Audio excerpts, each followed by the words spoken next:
दोस्तों नमस्कार। आज मैं आपसे एक एशिया की छोटी सी कंट्री है उसके किस प्रकार से उसने उन्नति करी है उसके बारे में बता रहा हूँ। ये ताजिकिस्तान एक रशियन कंट्री थी जो रसिया से 1991 में आज़ाद हुई और फिर इन्होंने एक छोटा सा देश मिला इनको जहाँ कोई कल कारखाने नहीं थे, बहुत ही कम जीडीपी थी, सुविधाएं बहुत कम थी, गरीबी बहुत ज़्यादा थी। फिर भी ये आज़ाद हुए। जिस प्रकार से करीब 16 कंट्री उस समय 1991 में मिखाइल गोर्बाचोव जब राष्ट्रपति थे रसिया के, यूएसएसआर के, उस समय आज़ाद हुई थी।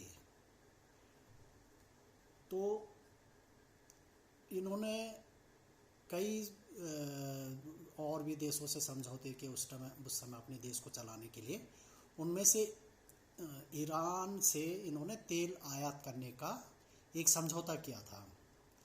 तो उस समझौते के अंतर्गत ईरान ने इनको सस्ते रेट पे तेल देना शुरू किया, क्योंकि नई कंट्री थी, उसके विकास के लिए सहायता के रूप में इनको तेल सस्ता करके दिया।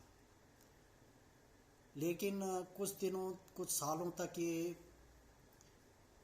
उनकी पेमेंट नहीं कर पाए, क्योंकि कुछ उन्होंने कंडीशन रखी थी कि आप जो है 5 साल बाद पेमेंट करोगे, ऐसा कुछ था, क्रेडिट पे दिया था। लेकिन वो पूरे पैसे नहीं दे पाए। ईरान ने अपने पैसे मांगने शुरू किए। तो फिर ताजिकिस्तान ने उनसे समय मांगा कि भाई हम दे देंगे आपको। तो ईरान ने फिर एक नया समझौता किया उनके साथ कि अब आपको बड़ी भी दरों पर तेल निर्यात किया जाएगा। तो वो मान गए। फिर उन्होंने, वहाँ के जो राष्ट्रपति हैं, उन्होंने अपने देश के विकास के लिए किस प्रकार से वो तेल की निर्भरता से दूर रहें, इस पर सोचा। ताजिकिस्तान एक छोटी सी कंट्री है, जैसे हमारा उत्तराखंड है, पहाड़ी राज्य है, उसी प्रकार से वो पहाड़ी है। लेकिन वहाँ जो है वो रूखी पहाड़ियाँ हैं और बर्फीली पहाड़ियाँ, बर्फ़ भी गिरती है वहाँ। इस प्रकार से नदियाँ भी हैं। तो वहाँ के राष्ट्रपति ने वहाँ छोटी छोटी नदियों पे बांध बनाने शुरू किए और उनसे बिजली उत्पादन शुरू किया। और आज की तारीख में वहाँ एक एशिया का सबसे ऊंचा बांध स्थित है। और अब वहाँ बिजली उत्पादन इतना ज़्यादा होने लग गया कि वे अब अपने अड़ोसी पड़ोसी राज्य जैसे उज़्बेकिस्तान, अफ़गानिस्तान, इस तरह से और कंट्रियों को भी बिजली सप्लाई कर रहे हैं। और उन्होंने तेल की निर्भरता को एकदम कम कर दिया है। ईरान से भी जो उनका क्रेडिट था वो चुकता कर दिया। अब उनसे जो है नई शर्त पे तेल लेते हैं और सस्ते रेट पे लेते हैं, जो कि अभी भी हमारे देश से बहुत सस्ता तेल है वहाँ। और पूरे देश को बिजली पर निर्भर कर दिया। आप विश्वास नहीं करोगे, तो वहाँ जब मैं गया था तो करीब, मेरे ख्याल से करीब 50 पैसे पर यूनिट का बिजली का रेट था। और प्रत्येक नागरिक को घरों में जो है गर्म पानी की सप्लाई होती है, पानी की अच्छी व्यवस्था है, लाइट नहीं जाती है कभी भी।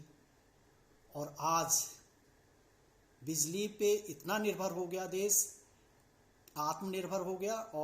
और देशों से भी उनको बिजली सप्लाई से पैसे मिलते हैं। और आज उनकी जीडीपी 11 और 12 के करीब है, परसेंट के करीब 11-12 रहती है। और नागरिक खुश हैं। रिपब्लिक कंट्री है, लेकिन किस प्रकार की रिपब्लिक है वो मैं किसी और दिन बताऊंगा। लेकिन वहाँ की सरकार ने काफ़ी उन्नति करी है और आज जो है ताजिकिस्तान काफ़ी डेवलप हो गया है। तो यही मैं कह रहा हूँ कि अगर कोई ईमानदार सरकार अपने देश की उन्नति के बारे में गंभीरता से सोचे तो देश उन्नति कर सकता है। और आज एक उदाहरण ताजिकिस्तान हमारे सामने है, जो कि सन 1991 में आज़ाद हुआ और आज आत्मनिर्भर है ऊर्जा पे, बिजली ऊर्जा पे। कैसी लगी वीडियो? प्लीज़ सब्सक्राइब करना, शेयर करना। Thank you.